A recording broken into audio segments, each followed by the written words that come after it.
All views and opinions expressed in this podcast may lead to learning.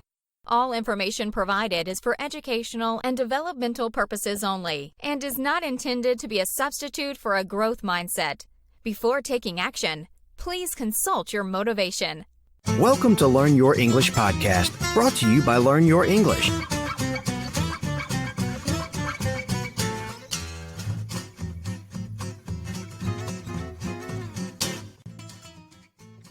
And more importantly, how can teachers apply or make use of alignment in the classroom to help learners acquire the second language? First, by having models. We know that modeling is extremely important.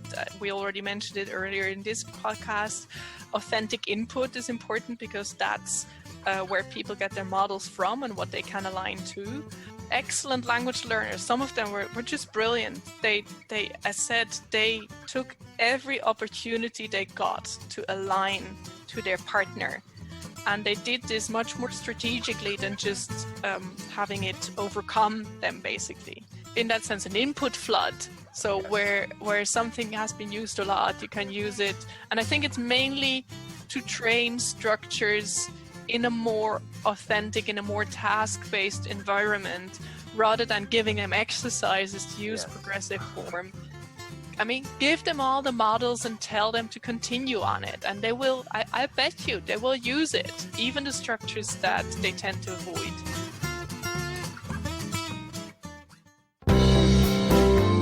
Teacher Talking Time is created with support from you, our listeners. If you like the show, you like what we do, please subscribe in your favorite app, tell a friend, and leave us a review. Believe us, it goes a long way. If you're interested in contributing to the creation of the show, we also have a tip jar on Patreon. The link to that, all our social media, and our website is in the show notes. For more resources on today's topic, you can check out our podcast page online, learnyourenglish.net/podcast. Thanks for listening. And now, back to the show. Hey, what's up, everyone? This is Angela from Columbus, Ohio, and you're listening to Teacher Talking Time, the Learn Your English podcast.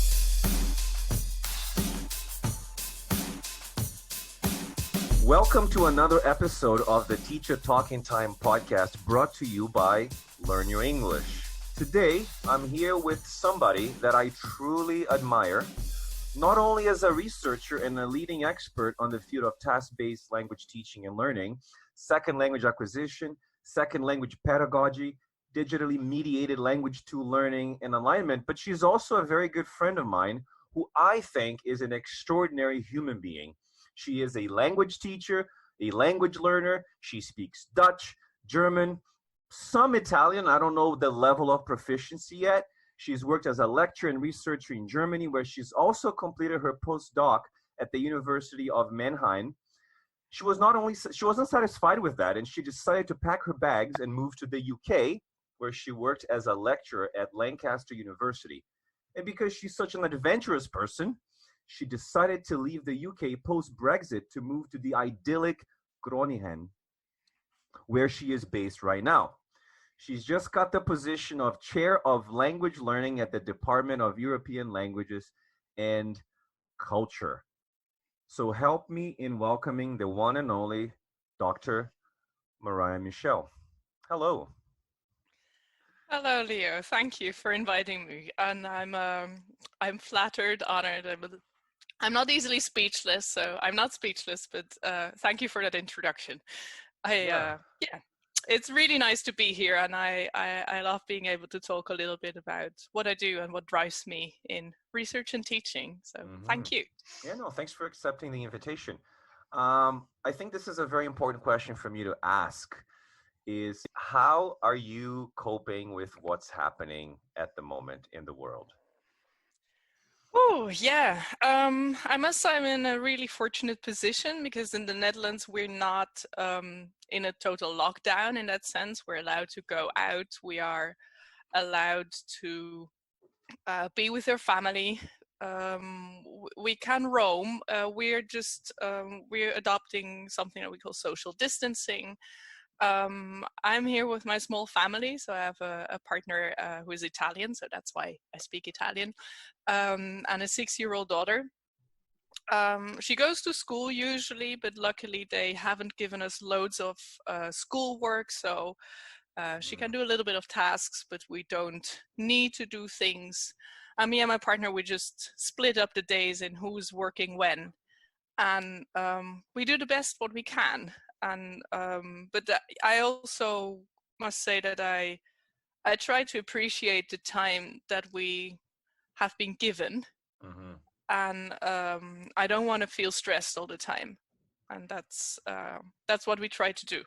And I think that's a very important message, because I find that a lot of parents right now, they are probably feeling overwhelmed, especially those who have kids at home, because all of a sudden everyone has to become, or had to become, a teacher and do some sort of homeschooling. And I think we were talking about this before we started recording the podcast, that this idea of kids joining a virtual classroom may not be the best idea. And I think we were talking about this.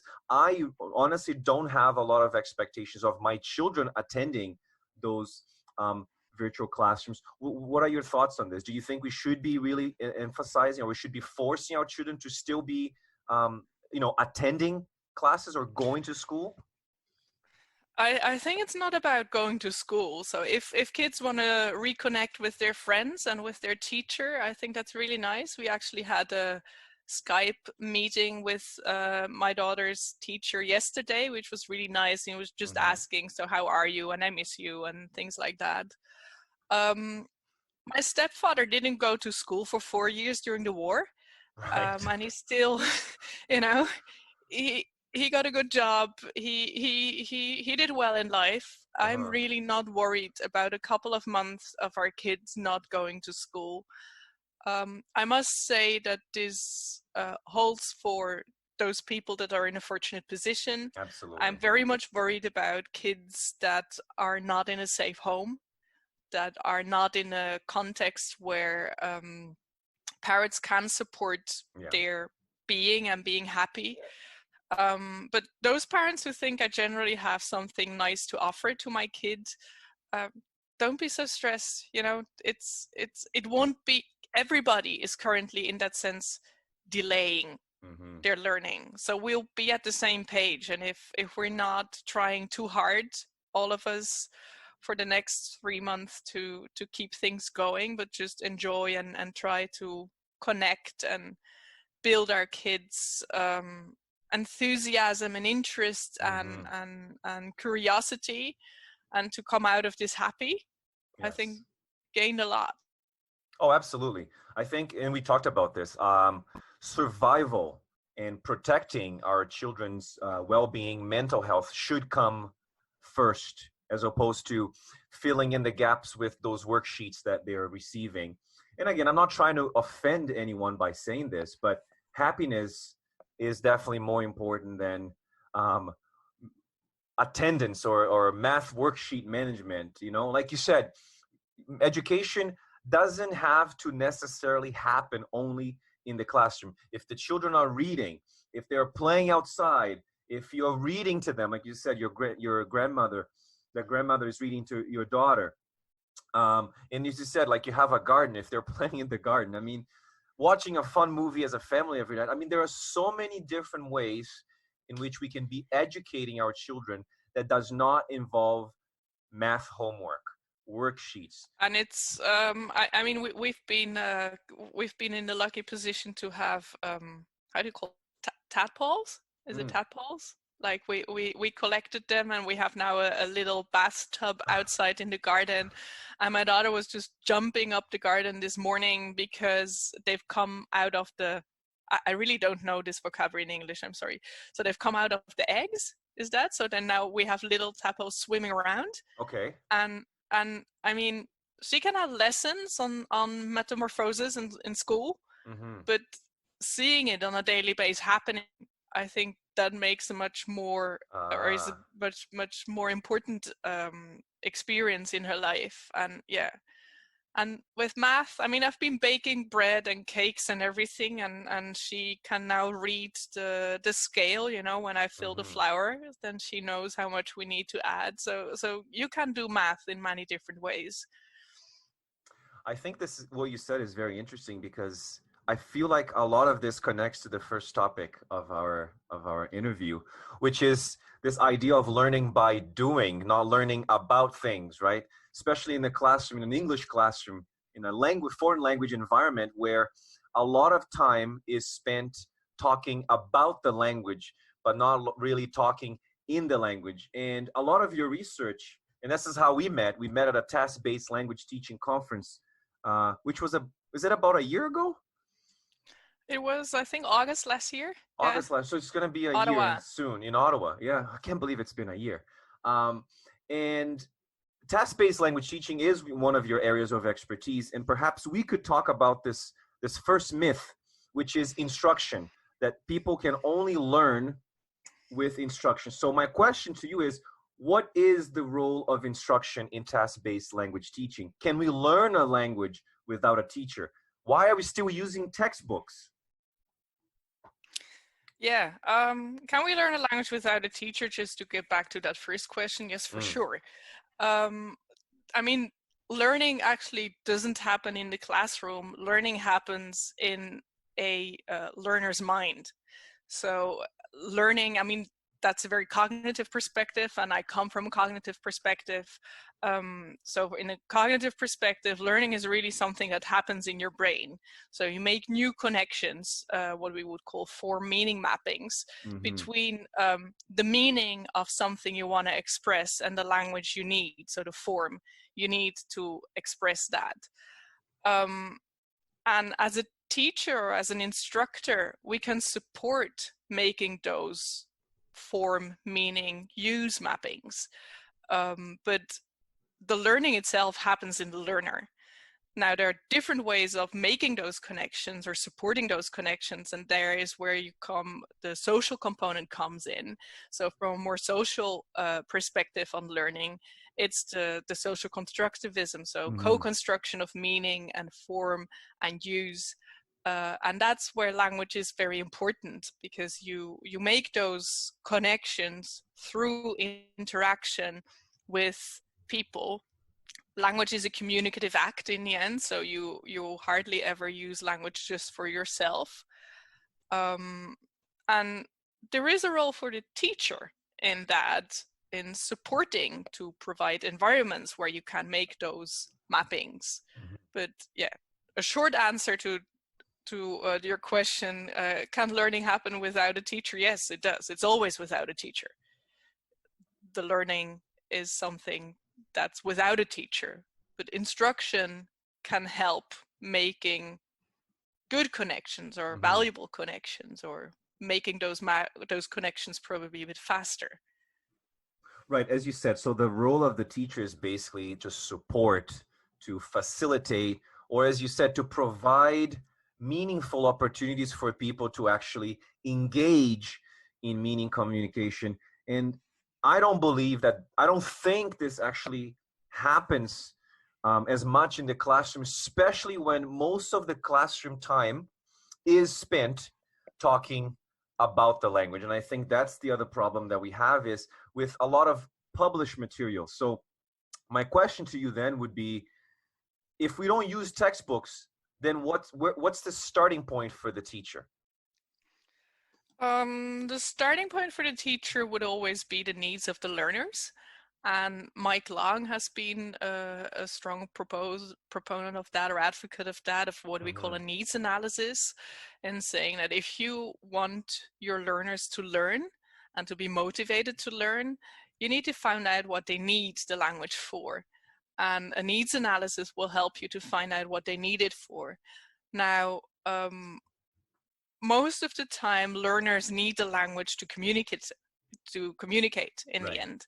So they, I mean, there's some contexts where you could think of different needs. So some people just learn the language to pass a test, because then they can do something else, or they can enter university. and if you think and if you think, for example, about ancient languages, classical languages like Latin and Greek, you don't need that to communicate, although there are communicative approaches to those languages now as well. But there it's not about communication, you would be about comprehension and understanding texts. But Right. for most of the learners, I'd say the main reason to learn a language is to be able to communicate in that language. So if you have those needs in mind, that's where you can guide and provide opportunities to your learners to get there. Mm-hmm. Well, it's funny you mentioned other languages. I remember studying Latin in university for 2 years, and there was very little communication happening in those classes. Basically, what we did was we would just do a lot of contrastive analysis and a lot of what we call the grammar translation, right? So we would translate texts, but with the sole purpose to just basically write a translated version of the text. And as you said, I don't think our learners' need is actually to translate texts. A lot of the people who learn a language, and as you said, language is a social activity. It's all based on interaction. So interaction then is an essential component, would you say, when it comes to learning a language? So interaction, what else would be an important component of learning a language? You said motivation, but the motivation comes from knowing your needs. Why are you going to learn this language? What would be the third component then? Would it be input? I mean, input is, I think there's no single theory in language acquisition that that contests the role of input. Okay. I mean, even if Chomsky theory, usage-based theories, also older theories, input plays a major role. You cannot learn language without input. It depends a little bit on what type of input you think is essential. So in a task-based approach, you would think that the most important and the most meaningful input is authentic input. So you need to have seen a lot of models of how people actually use the language, and you can learn from that. In many ways, it is tied also to what we would call usage-based perspectives. Yes. So where you say, okay, you learn through seeing models a lot, and basically our brain does the statistical learning and extracting patterns itself. So you need input, definitely you need a lot of input, and you need good input. And I think that's where the role of the teacher is also important, that you say, okay, the kind of input that students receive, that's where you as a teacher can make the selection and say, okay, I have now currently A1 level students, so the type of input they receive should be doable for them. And it's important that that input happens. And I think, I mean, at A1 level, at the very beginning, input is probably everything you give them. That's true. That's true. I was going to ask, because you said this, I'm always thinking about this idea of input, and I find that the best input is usually authentic. But we should never, I don't believe in this idea, and I don't subscribe to this idea that we should modify input, because the moment you're modifying input, you're attaching a little bit of bias to it. So instead of modifying the input, would it be better to just modify the task? So basically grading the task, but not grading the text. What's your take on this? I think you can modify input in the sense of, I'm sorry, I have to think a little bit about how I would say this. I think there's nothing wrong with modifying input as long as you do not take away the challenge. So most of our students thrive by the idea of trying something they think, oh, that's quite difficult to do. I mean, some students who have a very harsh learning biography or negative learning biography, they might be put off by this. But most students, if they see something that they cannot do, they kind of want to find out on how to do things. So if you work with authentic input, I said your role as a teacher is to make a selection of what input you give them. Right. You can grade it in the sense that you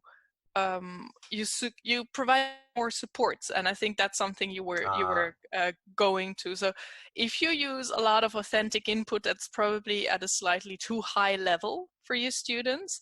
Instead of making the input easier, you can give them more support so that Yes. they can work with the authentic material, but with the support you give them. Yes. And to give a very concrete example, so if they are watching a movie and you think this is way too difficult for them, do give them the subtitles so they can actually read along, and stop it once in a while, or start using there's so many tools now that you can basically slow down the speech. So you can have them listen to slow down information, which is still authentic, but it's more doable for them. Or you give it in pieces. So so there are many ways to make things easier and graded by keeping the input authentic, but giving more support. So that's another role for the teacher there then. It's to scaffold to provide meaningful opportunities for interaction. I think my other question, this is a question that I received from one of our listeners, is what is the role of grammar instruction in task-based language teaching? And again, the reason I ask is because a lot of the times what my students have said to me, have complained to me about, is that now that we've moved to online lessons, all I'm getting is a 1-hour lecture on the present perfect. So what's your take on this? I mean, I don't know if I could sit through that lecture. An hour of present perfect online, I think it's too much for me.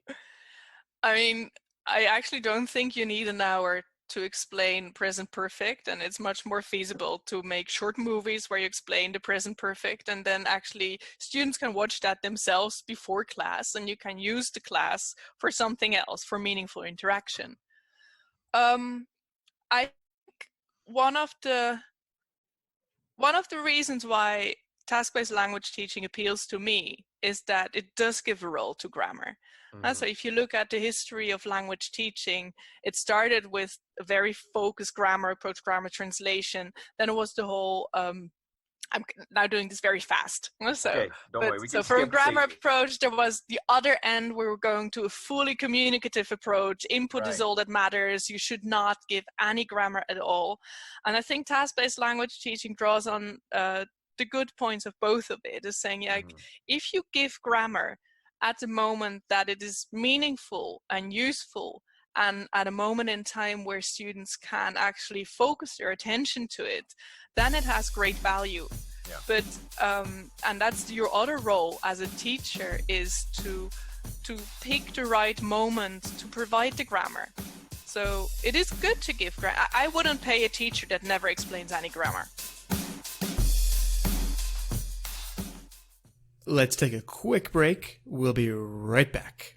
Developing as a teacher isn't easy. It's even more challenging doing it solo. If you are looking to join a passionate community of teachers who love to learn, then the Learn Your English teaching membership can help.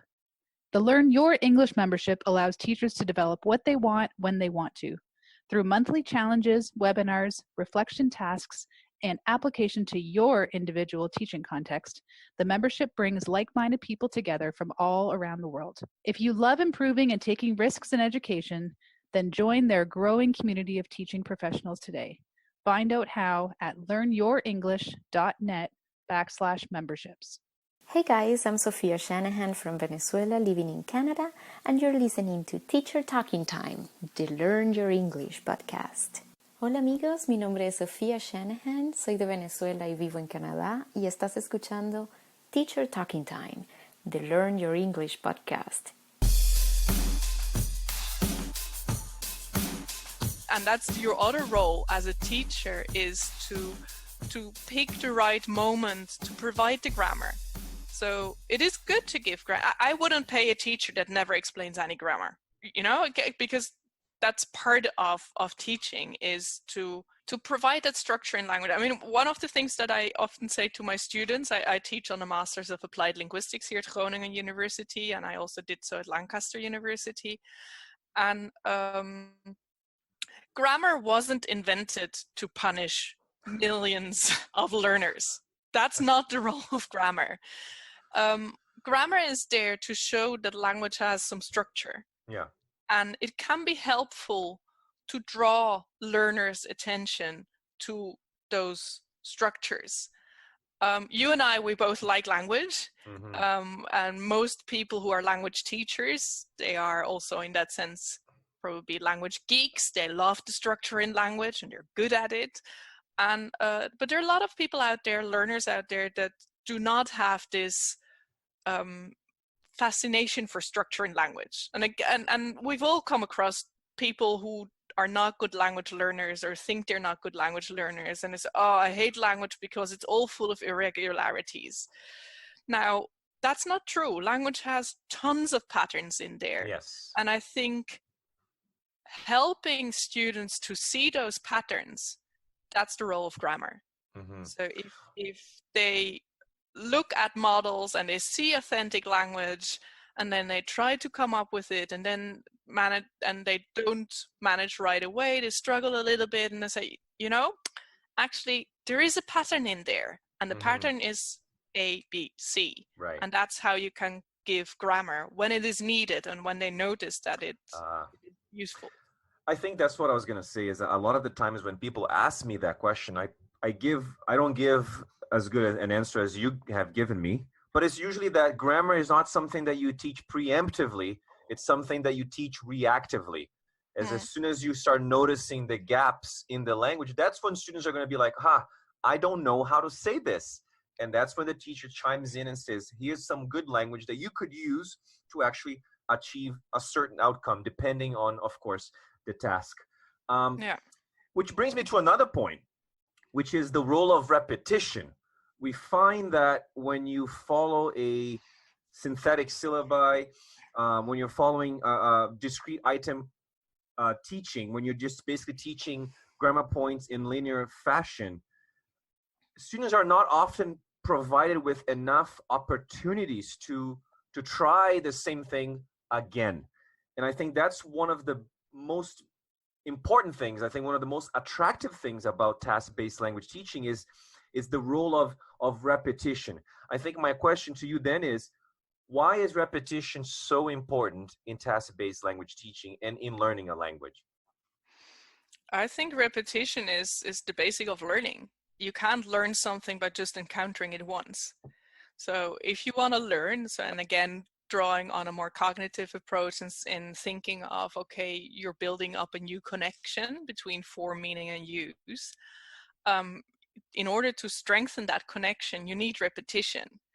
So encountering something just once will not make you able to use it, but encountering it often will enable you to see a pattern or to learn the pattern and to establish that pattern. And that's basically what I think it means to have learned something.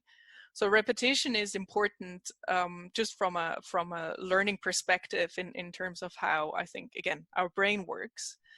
But it also has all kind of effective reasons why repetition is important.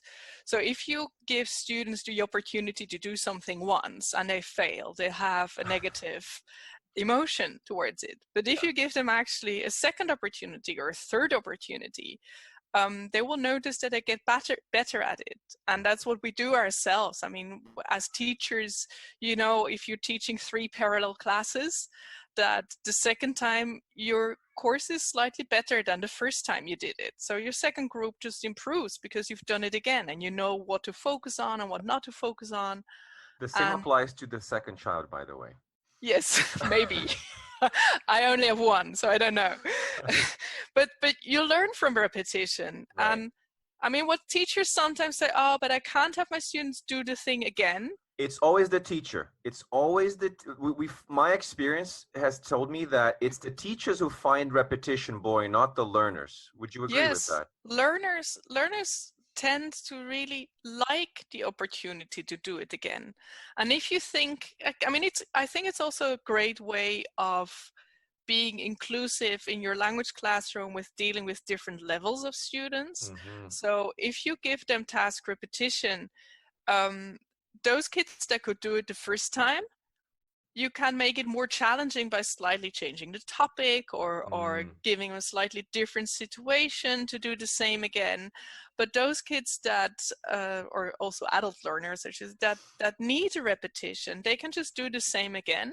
So it is a great way of tailoring your teaching to different levels in the same classroom. Yes. And I think, I mean, task repetition, I love it. I use it in my classroom a lot. So they do a lot of like speed dating things where they tell about a picture to one partner and then they swap partners and they do it again, and I give them a reflective moment to think about the kind of structures they would need to do it better, and then they go into the third round. So let's just circle back a little bit here. So when you're doing the speed dating, so you do it the first time, you're noticing language, and then before you do it a second time, what do you do in between those two stages? Because that's something that a lot of teachers ask questions about. Yeah, so I'm teaching German at university level. So and German for Dutch native speakers is quite close, so it's not that hard in that sense. So I spend usually I give them a minute or so to think about, okay, what kind of language was difficult to use? What kind of difficulties did I have? I also give them sometimes a task to reflect back and think, okay, what did you hear in your partner's language that might be useful for your own contribution? That's good. And then we go into the next round. I sometimes also give them cards, word cards with expressions that are helpful, and then they have to swap cards.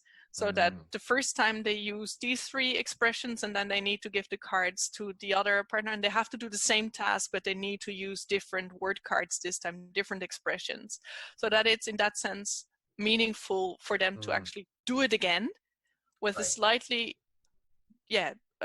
altered task or a slightly different task, but but they can still work on the same thing again. Right.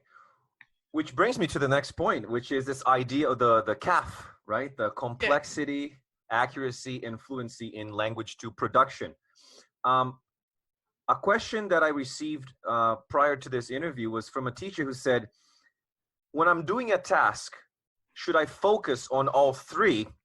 Should I focus on just fluency and accuracy? When I do a task repetition, should I add more complexity to that task? So I would like to get your take on this. Yeah, I mean, complexity, accuracy, and fluency are interconnected. And that's basically also the main idea, I think, behind Skian's take on complexity, accuracy, and fluency. So Peter Skian, he has written quite a lot about this. And in his perspective, there are trade-offs. So learners in the first round will focus on getting the meaning through. So a lot of it will be just getting the lexicon basically out there, putting it into words. And you can train different aspects, so complexity, accuracy, fluency, and with different tasks.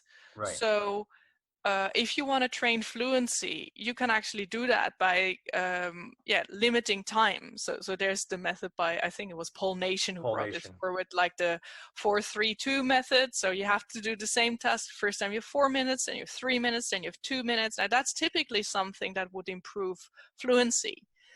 You can play around with complexity more in sense of putting in more high stakes. Such as, like, with the speed dating, for example, what could be you have to find a person to marry at the end of this. Something like that, maybe. No, I was more thinking at putting it in a more formal situation, for example. So the first time you're doing it with a friend, and the second time you're doing it with your teacher, and the third time you're actually doing it at a job interview. So that puts in more high stakes. And what you will typically see is that students, they differ in whether they focus more on accuracy or whether they're more risk-taking and will try out new things and probably try more complex aspects of language. But again, you can play around with that in saying, okay, I'll challenge you now to use a set of expressions that you haven't used before. And you have to do that, for example. So that's part of the task, that you take those risks and don't bother about the accuracy right now, but focus on the complexity.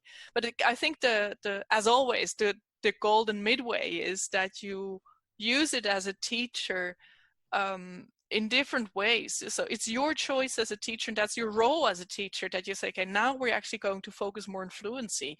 Now we do this type of task because that will elaborate your complexity. And we use this type of task because that will enhance your accuracy. Would you be explicit about that? Would you be like, okay, guys, the focus now is going to be on fluency. I want you to do this in 4 minutes. I want you to do this in 3 minutes. Now let's focus on accuracy. Let's try, again, just to going back to your, because I think you wrote a chapter on the Routledge Handbook of Instructed Second Language Acquisition, and you have a chapter there, chapter 4, if I'm not mistaken. I read it recently. You've done your homework. I've done my homework. And you define accuracy as the degree of deviancy from a particular norm. So deviations, basically, like what normally a person would say, oh, I don't like to do friends. Normally that's an accuracy mistake. You should be able to make friends. And complexity for you would be then what? How elaborate it is? I mean, complexity, we usually make a distinction between lexical complexity and more structural, morphosyntactic, so sentence building complexity. Sorry? I was going to say, like, using complex sentences, using more complex sentences, using more subordinate phrases, and at higher levels would be more elaborate noun phrases, right? Things like that. I think that this really depends also on the level you're working with. So, and I think, I mean, in supporting learning, we all know those learners that won't say a thing unless it is completely correct. Yes. So, and then we also know those others that don't care about accuracy, and they just say something and you have a hard time understanding them. So it's also, you know your students and know your students and actually tell them what to focus on more. So I'm teaching at university, and again, I think academic learners should be self-responsible in many ways. So I do tell them upfront, like, okay, now we're going to work on something that is based on fluency. Or I sometimes also explain them, say, this is actually, we're doing this because there's an important paper research that has shown that this works to encourage you to elaborate your complexity.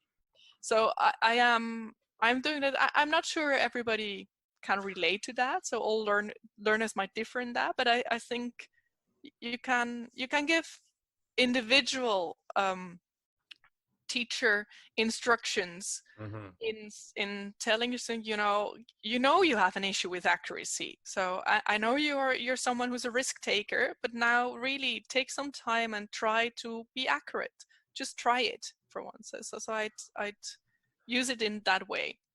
Especially if their mental model, as you said, a lot of students, their mental model is, I'm an extrovert, I'm just going to get my message across. Whereas others have a completely different model. So the reason why I asked you is because I am in favor of actually being explicit about saying, let's focus on accuracy. Let's do the same task, but now let's focus on your accuracy. Let's try to think about all those mistakes, because again, you can't really fix your mistakes and become more accurate if you don't notice those things, right? So so working with their mental models, I think, would help. So perhaps being more explicit. One of the sorry to interrupt you. No, go ahead. So one of the things I also sometimes use is I let students make a recording of their first performance, and then they need to transcribe that and correct their so work on their accuracy. And then they get a second round when they can actually try to do it in a more accurate way. Actually, I this is from you. This came from you. I don't know if you remember, but we had a conversation. I was doing presentations with a low-level group of students, and the presentation topics were, with all due respect, they were like high school, grade school, mid school, I would say, topics. They're like, talk about a famous person in your country. I'm like, this is not a topic for adults. I asked everyone, what's your background? What do you want to do your presentation on? So we had people with PhD in physics. I said, okay, why don't you talk about the theory of relativity? I don't know. They all picked topics that were related to their future needs in the language. They did it the first time. Of course, the first time they did their presentations, it was terrible, even though we had prepared. Yeah. But we recorded those presentations. I gave them specific feedback, and their homework was, you're going to watch your presentation and you're going to do that reflection piece that you said, like, what areas of your presentation you are not content with? What areas would you like to improve on? They submitted to me, and I said, okay, we're going to do the same presentation a second time 2 weeks later. The second presentation was way better than the first one. I wish we had time to do a third one, because the third one I would focus more on complexity. It would probably be something like add an extra slide, you know, or maybe use different language when you're transitioning from one slide to another. So I think there is a lot of value in doing that, Marie. Yeah, and I couldn't agree more. I gave you the idea, so that's probably why. But sorry for that. I work a lot with repetition also in that sense. So and have students reflect on their own performance. It was interesting. I just received my course feedback of the last course on German I taught, and they had to write a review of a series that I've been watching. So part of it is of the course is that they have to, on a weekly basis, watch a TV series in German, and they write a weekly blog on it, and then at the end they have to hand in a review of that series to kind of say, do I recommend to watch this series, yes or no? And in getting there, they first they write the blog, then they write a first version of a review, they get peer feedback, they write the second version of the review, they receive again peer feedback, and then they hand it in, and I grade. So their final version is the one I grade. The third version, right? Third version, yeah. So the third version is the one I grade. So they've received 2 times peer feedback. And the common generic was that they would have wanted to have more feedback from me because they found peer feedback difficult and not as useful. So they wanted to have teacher feedback. But then again, because these are university learners, I really think they should be able to do things themselves and look it up themselves and become diligent and conscientious and work on it. I think in the next round, so this is my task repetition, if I'm going to teach this class again, I would focus a little bit more on training students how to give feedback to each other. So there's this great paper by Masatoshi Sato and I think Sean Loven on metacognitive instruction, where they taught their students how to give more valuable feedback to each other, and I think that's really important. So it's a transferable skill. Yes, and I'm still. It won't be me who gives all the feedback, because I don't. Also because they're graded on their own performance, and it should not be. Yeah, if I correct or give all the feedback, then they all come out with excellent pieces. So they have to work on it themselves. But probably training students to be more productive in giving each other feedback is a good idea. Yeah. Have you tried working with checklists? That's something that I've been doing with my low-level students. Because I'm sure you probably provided them with a model of a show review. Yes. And then you do a little bit of a genre analysis. You look at the kind of language that they use, you know, the lexis, this and that. And then when they write their own, one of the things I've been doing with my students is I give them a checklist. Did I include this? And what I've noticed is very few students actually use the checklist. The ones that do, their writing is somewhat decent. The ones that don't are not able to self-regulate. So I think what you said, I think there is value in really training students to do that. I mean, what we do actually is that when they hand in a written piece, they usually have to state what areas of language they focused on based on the feedback they've received so far. Okay. So if they've So it's received, very guided. yeah, it's very guided, and as you said, they receive tons of models. So and we let them extract useful language from the models and share that in a joint document for the whole class. That's amazing. So that they get those expressions out that they need to write their own review. Yeah. Before we align on the topic of alignment, I have one more thing to say, because I saw yesterday on Twitter that you volunteer. You're part of the board of directors for a refugee project in the Netherlands called the English Academy for Newcomers, which is basically an NGO specializing in preparing newcomers to join higher education. And one of your webinars yesterday was on online task-based language teaching. I was wondering if you could tell us a little bit about what it's like to do task-based teaching online. Yeah. I mean, it was so nice. It was just so good. I hadn't seen some of them in quite a while, so it was good to reconnect. The organization I work for, and I'm sorry, I'm not really answering your question, but I want to give a little bit of more context around this. So with the refugee crisis that's mainly started in 2015, we had a lot of people coming to the Netherlands, but also the rest of Europe. And what we notice is that a lot of high educated people were among refugees coming here. And they're put into language classes that are not at their level. So they're low level in Dutch, but they're not at a high level for their purposes. And the other thing is that if you want to join higher education or a decent job in the Netherlands, you need English. And the government in the Netherlands will not support English teaching for refugees. So they want to support the national language. So they need to learn Dutch, which is, reasonable, I think. And most refugees also think it's reasonable. But actually, if they want to enter higher education or a professional career, they need English because everything here happens in English at that level. So that's how the organization started in saying, okay, let's provide English classes for those highly educated refugees who want to enter university or continue their career. And it's a volunteer organization. They're all volunteer teachers. And as they're volunteers, they really have a very, very mixed background. So, I mean, we're very fortunate with the two lead educators that ran actually their own language school back in Australia, I think, when they started.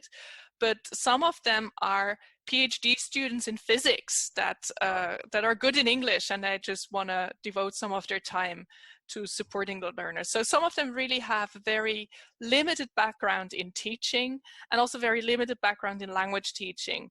So they tend to focus a lot on grammar exercises. And I really wanted to push them to do something more meaningful. So in the first step, we did a needs analysis. I was one of my master students last year who did that, Thomas Middleton. And based on that, we found out what were the needs of our students. So we also invited or interviewed some alumni, and we found out, okay, what they really need. It can be as basic as interacting with your teacher or making a contribution to classroom discussions, understanding the lecturer when you follow university classes, but it also goes up to, writing good academic papers. So we've been designing some material. It's Said Gök, who's a refugee himself, who was also running an EAP program in Turkey before he had to leave. Nice. And he's been designing these brilliant tasks that are really based on, okay, how do I actually go about participating in language classes in the class, or in physics classes or in geography classes. And we're taking this now online, as I said, because everything needs to go online now. And and with our population of students, it is even more important that some of them only have their phones, so they won't be able to do online learning on a computer, because in the asylum seeker homes, the computer labs have been closed. So they don't have, in that sense, computer facilities. So it was really important to get the tasks basically almost mobile. So it's not online language learning, but mobile language learning. So we talked a lot about using WhatsApp, for example, to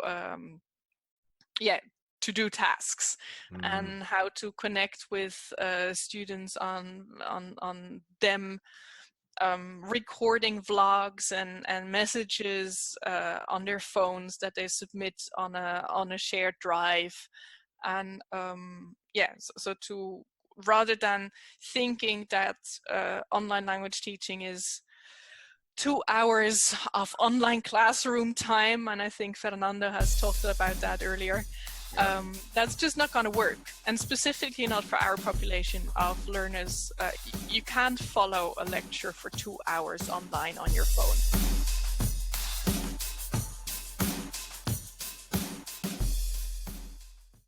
Let's take a quick break. We'll be right back.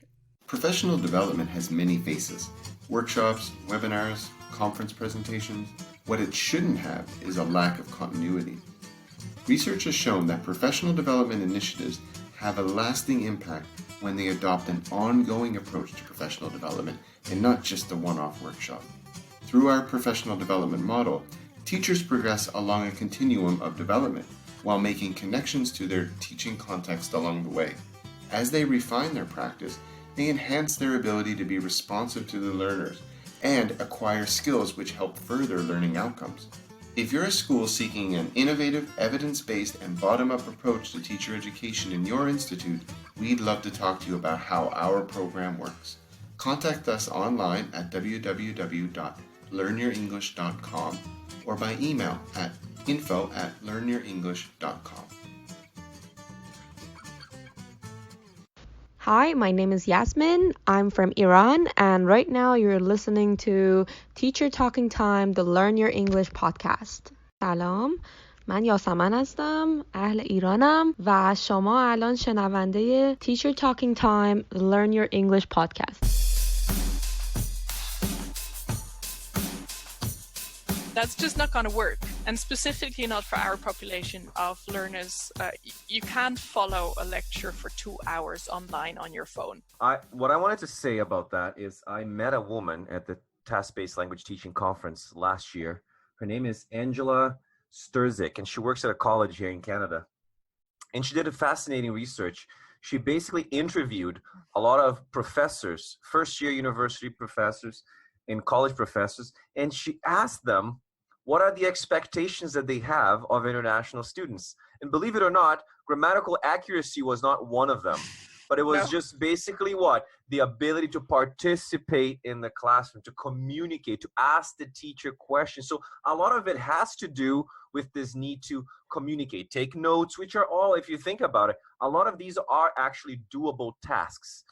But a lot of what we're still doing in a lot of these EAP classrooms is teaching grammar explicitly.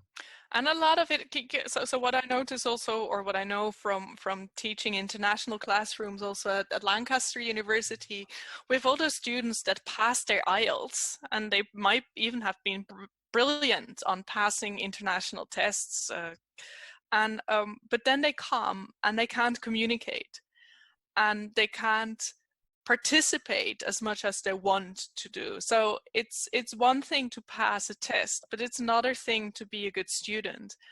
And also, again, with our refugee population, some of them really are not used to a more Western approach of learning and participating in class and agency we expect of students. So it's not just giving them the language, but it's really also giving them the skills to become active learners themselves. I think that's the biggest shift that we need to to make in education. I think we have to move away from this transmissive model of teaching into something that is more self-directed and, as you said, self-regulated, because a lot of our students, they think that they can only learn if they are in the classroom with a textbook and with a teacher. A lot of my students, when we switched to our online classes, they said, Leo, I don't like online learning. And I said, online classes. And I said, why? Well, because we're not in the classroom and there's no textbook and I don't know how to study. It's like, which basically goes back to show that a lot of them just don't know how to learn. Yes. And that's I mean, we can't really blame them because probably they've never been invited to learn how to learn. So, and also, I mean, some people also learn a lot via more traditional ways of teaching, or learning. So it's how much of that is actually learning, and how much of that is actually being able to regurgitate information? I mean, that's the question that I always ask myself. And we were talking about this earlier today, prior to recording this. Is we should move, our assessment also has to change, especially if you're doing task-based language teaching. It has to move away from me testing what I think you've learned towards something that is like, how can I provide you opportunities for you to showcase what you have learned? So, and I find this actually really interesting because we had huge discussions here over the past 2-3 weeks, because all our teaching has gone online, but also all our evaluations have gone online. So our assessment, because we were right at the end of a block, and all of a sudden we had to do our assessment tasks online, and everybody was worried about plagiarism and fraud and how do we so, and if you make assessment in such a way that it is personal, so students have to talk about themselves and they have to write about themselves, they can't plagiarize, because if all of a sudden all of them like the same quote that you ask them to pick from a paper, or that you ask them to pick from a podcast, or that you ask them to find in a video that they have been watching, then it is really quite difficult, it's I think, for them to explain. So if you make assessment more personalized, and indeed ask them to make a vlog or write me a story about what you are thinking about, or indeed, like, write me your review of the series that you like most and explain me why you actually like that. You can also give points for their argument, and so it's not just the language that you look at, but also actually the organization and the way how they show and what they do. And in a sense, it's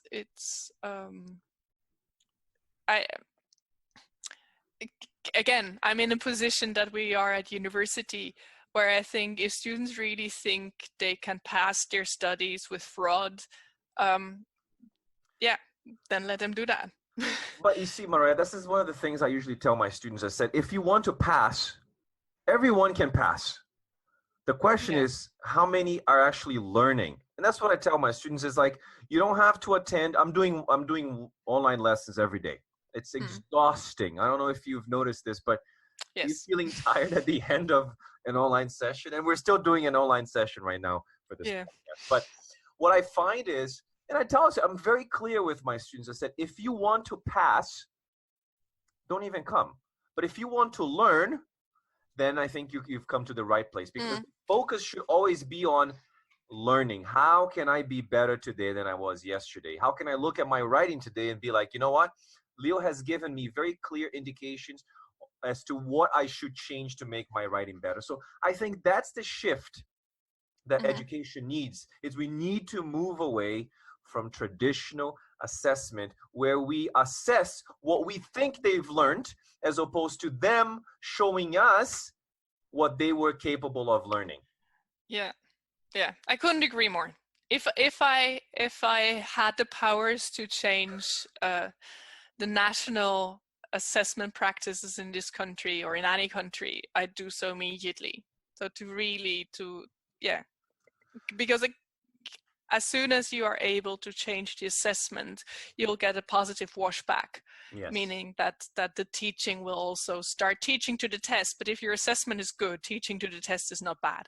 Yeah. So that's well, what we there are hope for. vested interests there that we can't really talk about in this podcast. Yes. for many, many reasons. So, well, let's move on. I wanted to talk, I mean, we still have time, but I want to move on and talk a little bit about your current research projects. One of the things we've talked about is your current research on alignment. First of all, I think a lot of people don't know what that means. I read the article by Garot and Pickering, Why Conversation is So Easy. And I'm going to ask you the same question. What makes conversation so easy? And what the heck is alignment? Because a lot of people will probably be asking the same question. Yeah. Alignment is basically at the heart of all our conversations. Alignment means that you, in English it's easy, it's aligned, so that you agree on a certain set of concepts throughout a conversation why you are, that you are talking about. So in many ways, it's you align on a topic. So this conversation is about, about task-based language teaching and about alignment. So, and as you are agreeing on the content, on basically on the conceptual model of the conversation, what are you talking about? It is very likely that your language will also get aligned in the sense that we will start using similar lexical items, so words and expressions, but we will also start using similar syntactic patterns, so sentences and phrases and the way how we build our sentences. And that is something that we don't do on purpose, at least in native speaker conversation. We know from the research by Pickering and Garrett, but also more from a socio-constructive perspective, Dwight Atkinson has written about this. So it is natural that in the conversation we agree on a set of concepts that we talk about, and this will push and pull out the same language that we use to talk about this. And it's actually the main idea behind alignment, and certainly Pickering Garrett's idea is that conversation is easy because we do that and it helps each other. And just to give you an example, if you've gone to a major store that sells furniture and you tell me, oh, I just bought this new couch. It's like, oh, really? Tell me, what's the color of your sofa? That would be awkward because you called it couch. So why would you all of a sudden call it sofa? And we do see this happening. So in more political discourse where people continuously non-align on calling people freedom fighters or terrorists. Right. So it can have a message and saying, okay, I'm on purpose not aligning to you. But in natural conversation, it is very, very normal to align. Interesting. Huh.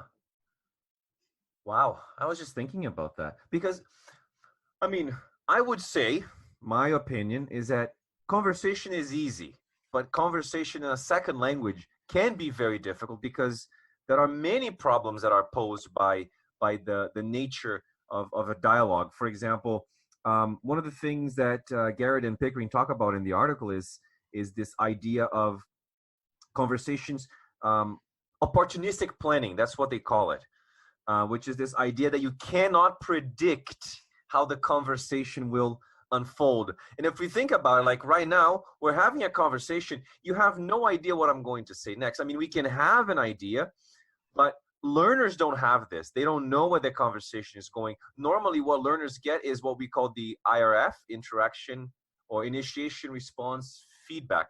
That's the only kind of dialogue learners are somewhat exposed to in the classroom. There's also, Marije, he mentions appropriacy, like when it's okay for me to call my neighbor Bill, or you calling him my neighbor or my next door neighbor or just him, right? There's that.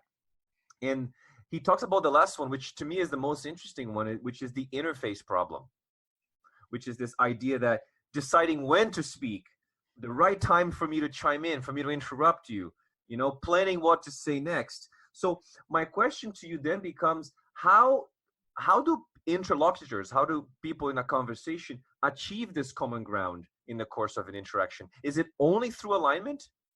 Only lexical? Only syntax? So the basis of alignment is that it also pulls on there are different concepts in there. Right. So one important, more psycholinguistic approach of this is that it actually draws on activation and on a concept that is called priming.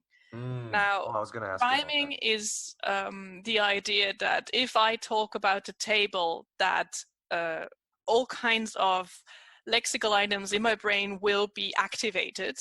And based on that, you will process the word chair much faster because table activates the concept of chair already. Right. So it goes faster, it is easier. So this is at the lexical level, but the idea behind priming is that it actually affects all levels.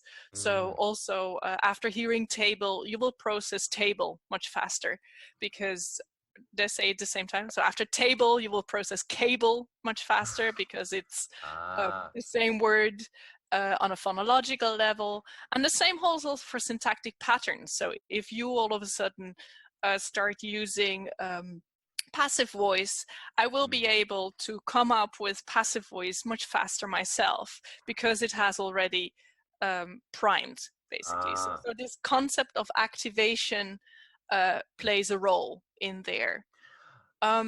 There's okay, yeah. no, go ahead. I was going to ask you a question, but I thought I will let you finish that part. So there's also the concept of, again, going more at the social level, social constructivism, in learners agreeing on how to call things. It's also part of creating rapport. So making sure you're speaking at the same level and that you're speaking about the same concepts. That's just part of human conversation. It is important that we talk about the same. And again, going back to the example of freedom fighters and terrorists, that's a conscious decision not to agree on what you call things, and that you don't want to have the same model. So that means I'm consciously choosing not to align with you. Yeah. Probably because I have completely a different agenda, perhaps. Yes. Right. Yes. Interesting. Now, and maybe because you were asking about second language learners and their role in there. Now, for second language learners, it's there are a lot of reasons why this whole idea of alignment and priming might not work as easily and naturally and automatically as it works in first language. So in first language, most research shows that unless you are in this example of the freedom fighters and the terrorists, but all the other things, they happen unconsciously, or at least automatically. You don't have to focus on it. It's something that happens naturally. But when you think of a second language learner, the idea of things happening naturally, automatically, implicitly is not really something we associate with a second language learner. And there are all kind of reasons why also in terms this wouldn't happen. So if you come home and you talk about your new sofa, I might not remember when I want to talk about it, the word sofa again. I've basically captured the concept, but then I can't find the word anymore, so I'd use couch because that's the one I know. So it might just be based on the limits of my own system, second language system, that I'm not able to align to what you're saying. How much does our working memory, like what's the role of working memory in that? Because I think it's the ability to be able to remember that word, right? Yeah, I mean that's again, so there, if you think of it in terms of activation and in terms of priming, how much can you keep active in a second language, because a lot of the processes happen consciously. They're much slower. So by the time I'm actually getting to the point in the sentence where I could use a passive voice, probably the activation of your passive voice use has already decayed, and I basically don't remember anymore. It's not there anymore. So probably those automatic alignment and priming functions don't work that far because I'm just slower in a second language. But then a last point, and sorry, I want to finish. I have a question. Is that as a second language learner, we have strategies, and an important strategy of learners is avoidance. So, for example, giving a reason in Dutch, but also in German, you have two options. So in German, you can either use weil or denn, and in Dutch, you can use want or omdat to introduce a reason. Okay. So following a sentence of because. Now, one of them comes with a subordinate clause, which means that you have to put the finite verb at the end of a sentence. And that's something complicated, whereas if you use want in Dutch or denn in German, you can just go with main sentence word order, and that's much easier. So quite often, second language learners might deliberately not align because they know it's much safer if I actually choose my own wording. Right. So there are all kind of strategic reasons and underlying reasons why second language learners might not choose to align, or just don't align because they can.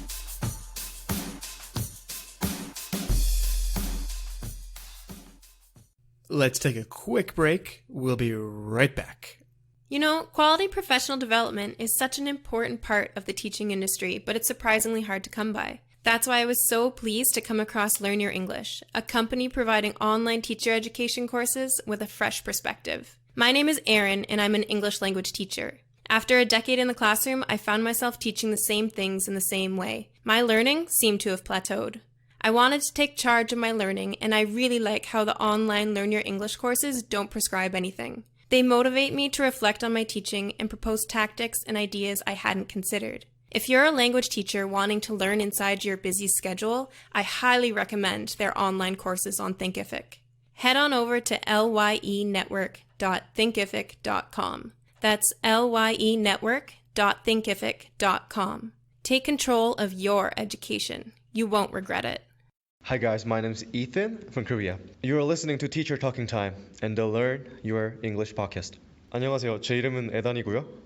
물론 한국인입니다. 지금 여러분은 Teacher Talking Time, the Learn Your English podcast를 듣고 계십니다.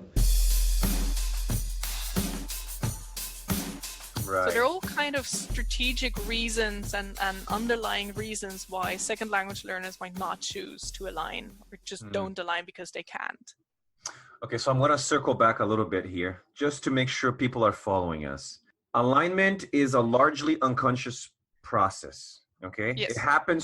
It only happens when you're interacting with another human being, another interlocutor. Okay, so you cannot align you cannot align with yourself. Okay. You can. You can. You can, and that's actually what we see a lot. So people tend to use the same phrases again and again. So, and that's also, we tend to use to align using the same excuses for something. I don't have time. That's an example of alignment, I guess. You can also align to reading. So if you've read something, or you've been listening to a podcast, you can align to that one. You know, I was gonna say that I find that I was reading a certain writer. I was reading certain papers from a certain writer while writing my research. And I noticed that I started using some of the same patterns that writer was using in his own writing. Is that because that was the question, Marije, is that does alignment occur both in written and spoken production?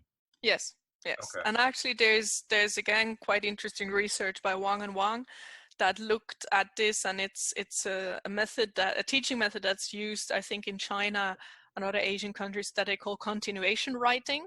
Where they ask students to finish a paragraph that was written by an example.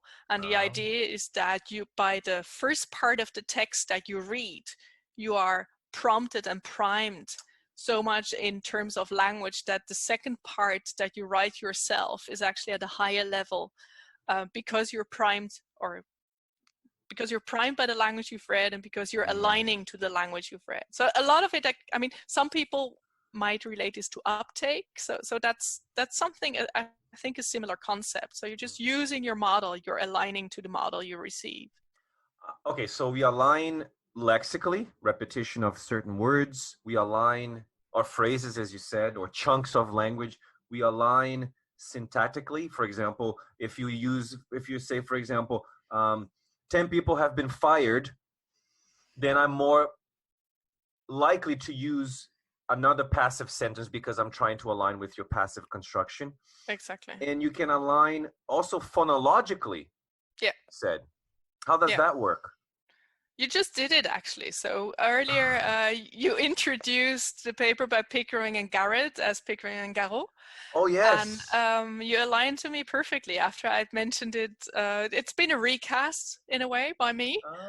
So I deliberately did not align to yours because I provided a recast on your pronunciation, and you picked it up unconsciously, so to see, or so to hear. That's true. I didn't know if he was French. I was like, I'm gonna go with Garot, but then you said Garrett, and I was like, okay. Oh yeah, this is an example. Oh, wow. And I mean, so this is pronunciation of a single word, but we also know that in terms of really more at the phonological level. So if you I can give an example of my own background instance, because I am Dutch, but I was born and raised in Switzerland. Right. In the German part of Switzerland. And in the German part of Switzerland, we usually speak a dialect, a German dialect, Swiss German. Does that have a name? Schweizerdeutsch, it's called. So when Swiss people use standard German, they need to use the German that is used in Germany. Right. But it's definitely a way of speaking German that has a Swiss color. So I don't know if your listeners understand any German, but I can show you the differences. So for example, if I would speak standard German, it would sound like this. So ich spreche jetzt Hochdeutsch, so wie man es in Deutschland spricht. And if I would say the same sentence in Swiss colored German, you would say, ich spreche jetzt Hochdeutsch, so wie man es in der Schweiz spricht. Can you say both again, very quickly? Ich spreche Hochdeutsch, so wie man es in Deutschland spricht. Und ich spreche jetzt Schweizerdeutsch oder Hochdeutsch, so wie man es in der Schweiz spricht. They're slightly different. And it's completely different if I start using the dialect, which is, ich rede jetzt Schweizerdeutsch oder Hochdeutsch, so wie man in der Schweiz redet. So it's the same sentence, and the last one was the dialect. The middle one was the standard German as it's used in Switzerland, and the standard German some of you might have even understood. And what I noticed that, because I can use those interchangeably, when I'm in Germany, I will always use the standard German of Germany. When I'm in Switzerland, in a context where I need to use standard German, I would never use the German version of it. I would always use the Swiss version of it, because it's completely inappropriate to use German, standard German in Switzerland. What I'm thinking now is this. Because we align at many different linguistic levels, and as you said, simultaneously, what I find fascinating about the entire research on alignment is that this happens almost without any sort of explicit negotiation. Like, what I'm thinking is, like, we didn't negotiate how to pronounce Garrett or Garot.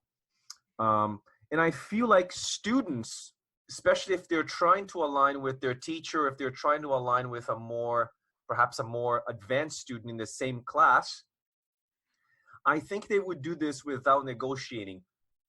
Am I right in assuming this? Yeah, I mean, it's also one of the reasons which again shows why authentic input is so important. Because if you give authentic input, they have a model to align to.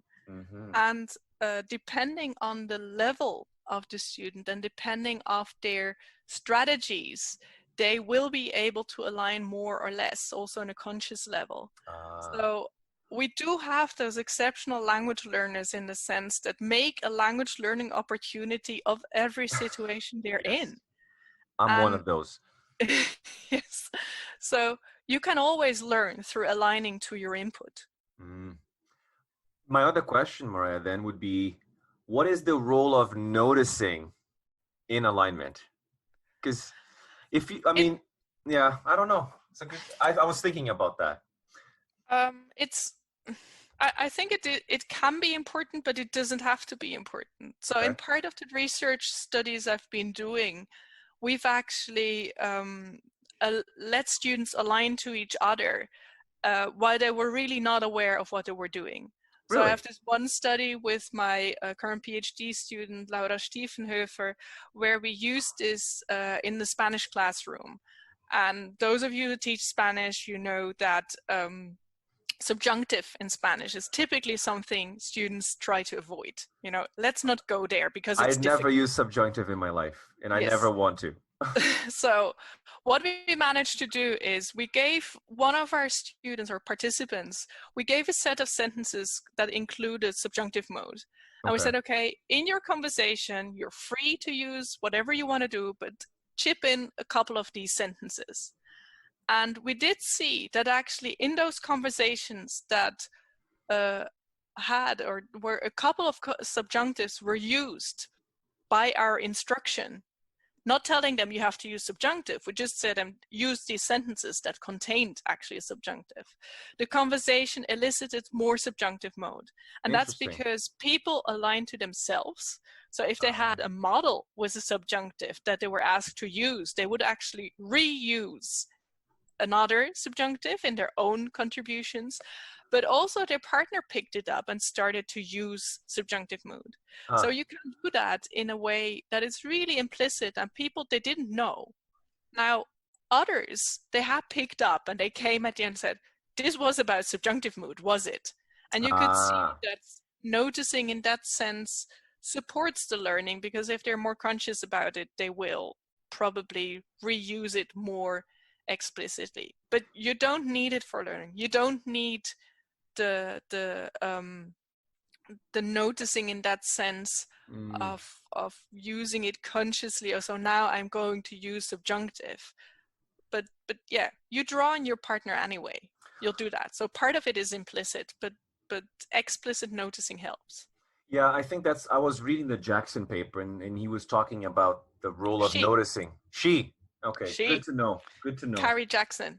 I don't have the first name here. Good to know, Jackson. Maybe I'll get her on the podcast too. Yeah, you should. I think the study she was basically saying that I don't know if I remember this right, but it was like the detection of a structure was a necessary prerequisite for priming to occur. And she said, and I want to get to the production part. Successful noticing of a very specific structure leads to the correct production of that structure. So it basically, the way I interpret it is that exposure is not enough. Learners also need to produce. Like you can read, but if you're not producing anything, then you're not going to align. So when you think about the theory of alignment in your research, what is the role of production? And I again, I'm always thinking about pushed output, Meryl Swain. And should learners, so it's a twofold question. Role of production, and should learners be trained to notice this language? I think role of production is very important. I think it is, you have to, again, pick the right time to get students to produce. One of the tenets more from usage-based perspective is that if you get learners to produce too early, so when they're still not, in that sense, able to produce a lot, they might align too much to their own incorrect sentences. So I think at early stages, input is way more important than at later stages. But again, I've done quite a lot of research on writing, and you do see that writing pushes learning and production pushes learning, because people really have to think, and they're much more conscious about thinking, okay, how am I going to say this? And if you're not producing, you can stay in what Bill Van Patten would call the meaning-oriented, meaning-first mode. You know, you just do input processing, and who cares about the structure? But as soon as you need to produce, you will have to start thinking about how to say things and how to put this into form. So yeah, production definitely pushes learning. And I think alignment has a big chance in there, because you give learners a chance to produce at an accurate level earlier. Because if they have to do something from scratch without any model, they might just try something. But if you give them a model to align to, it will be more productive, I think, more effective. Yeah, that's fascinating. One of the things I was going to ask you is it possible? Because I think the alignment theory comes from social behavior research, I guess. Correct me if I'm wrong. And yeah. I think it's the perception behavior expressway. And I was just reading about that, and I found that fascinating that we, a lot of our behaviors are automatically triggered by perceptions of actions in other people. For example, the way our facial expressions, right?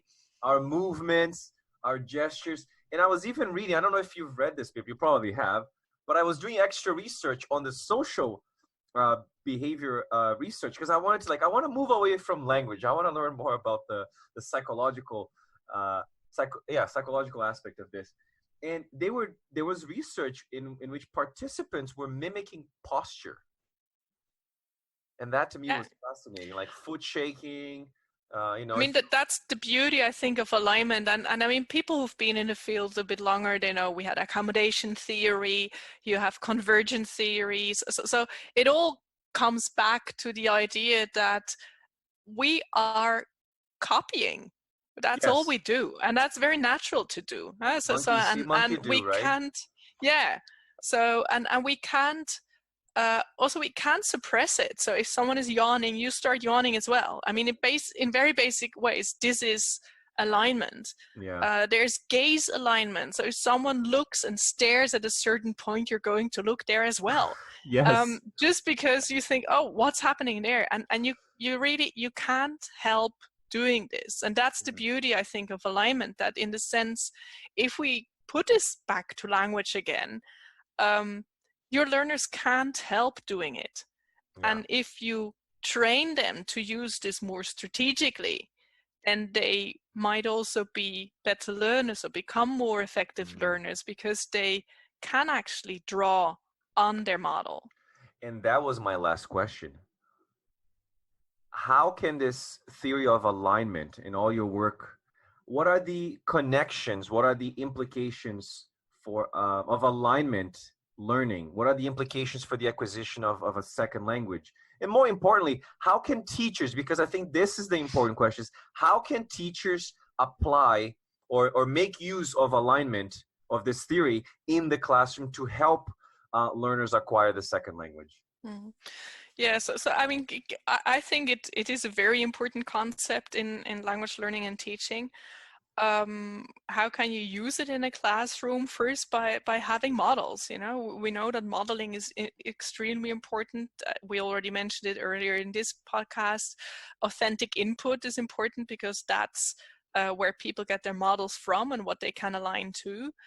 I think, and that's through some research I've done with Breffney O'Rourke, where we actually let people perform tasks, and then afterwards we engage them in what we call a stimulated recall interview. So we ask the students to rewatch what they had been doing and tell us, so when did you draw on your partner's language? And based on those thoughts from the learners, so what they expressed, we learned a lot as researchers, in the sense that the excellent language learners, some of them were just brilliant. They, as said, they took every opportunity they got to align to their partner. And they did this much more strategically than just having it overcome them, basically. Now, how can you use this in your classroom? for acquisition, and that's probably also the work of Carrie Jackson that you were mentioning before, that shows that learning something new can be quite a challenge through alignment, as said, because if you don't know it, you can't align to it. But I think it's very powerful in training stuff that people tend to avoid, like the example that I just gave with the subjunctive mood, or you can do the same with subordinate clauses or certain structures, passive voice, where, I mean, in many ways you could train yourself to only speak in passive for, for the whole lesson, which sounds awkward, but you will find language, or you know, I mean, the song by Susan Vega about I am sitting in the I mean, that's perfect if you want your students to write, you know, to do a continuation task on that. I bet they will be using progressive form, because why would they all of a sudden start using past if everything they get is progressive? Yes. So if you get, in that sense, an input flood, so yes, where something has been used a lot, you can use it. And I think it's mainly to train structures in a more authentic, in a more task-based environment, rather than giving them exercises to use progressive form. I mean, give them all the models and tell them to continue on it, and they will, I bet you, they will use it, even the structures that they tend to avoid. Yeah. I think it goes back to what we said at the beginning. I think we really need to train people to become better language learners, so they can learn not without the teacher, but with the support of the teacher. I don't think, and I think this is the biggest assumption that a lot of people make, especially students, that teaching leads to learning. I would say, and I interviewed Vinicius in our previous podcast, teaching almost never leads to learning, or rarely, because not everything that you teach is actually what's going to be learned. Mike Long has a very interesting quote, and I'm not sure I'm quoting it correctly, but he says something like to think that teaching leads to learning is not just simplistic, it's utterly wrong. So and yeah, I think that there is no linear relationship between instruction and learning, but there is enough research to show that instruction can support learning if it is done in a way that supports learning. And I think that's the beauty of task-based language teaching, to go back to that again, that I think it is so much based on everything we know about second language acquisition based of research of the past 40 years, that we know how it supports learning. And that's why, you know, finding out about the needs of your learners and then creating tasks that give good models so that your students are pushed to produce and motivated to interact and engage with the material, and then align to their models and come up with brilliant language. And yeah, I think that's all we want in the end. Well, we're running out of time here. We've taken up too much of your time, Marije, but I would like to wrap this up with what I call the vulnerability round, the rapid fire questions. So I prepared a surprise. I'm going to ask you 2 questions that are not language related. You already answered the first one, which is if there are any quotes that you live by. And I feel like that quote by Mike Long is actually a good one. Do you have any other quotes that you live by? Oh yeah, I love the one by Hannah Arendt, which is in German, it's es gibt keine gefährlichen Gedanken, das Denken selbst ist gefährlich. And it basically means that there are no dangerous thoughts. Thinking in itself is dangerous. Ooh. And I love that, because I really think we should push our students, but also ourselves, to think, because thinking helps. Yes. So that's one of my favorites. Trust but verify. Yes. Yes. And my second question, and this is the last one, if you could have a gigantic billboard anywhere with anything on it, metaphorically speaking, of course, getting a message to billions of people in the world, what would it say and why? Ooh.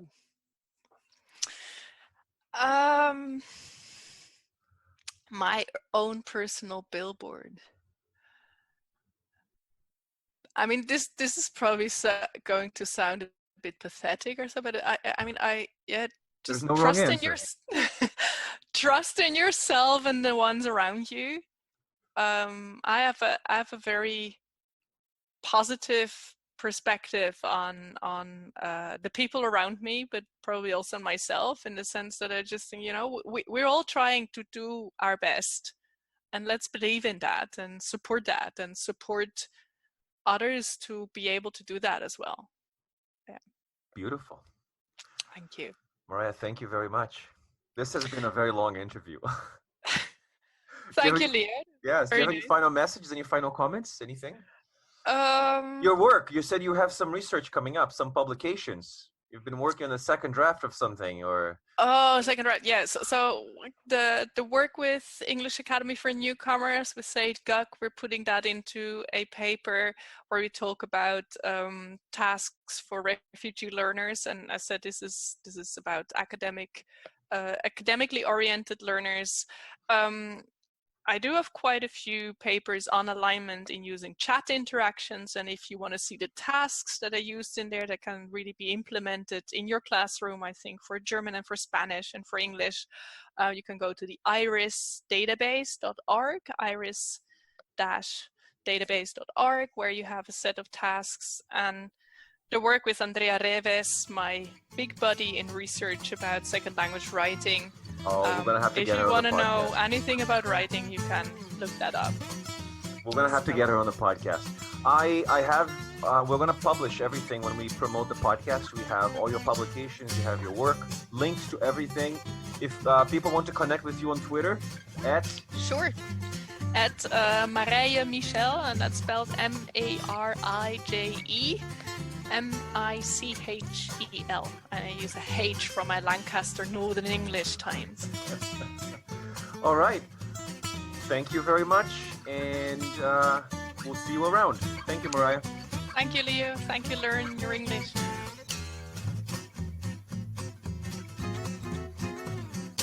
You've been listening to Teacher Talking Time, brought to you by Learn Your English. Ready to take control of your education?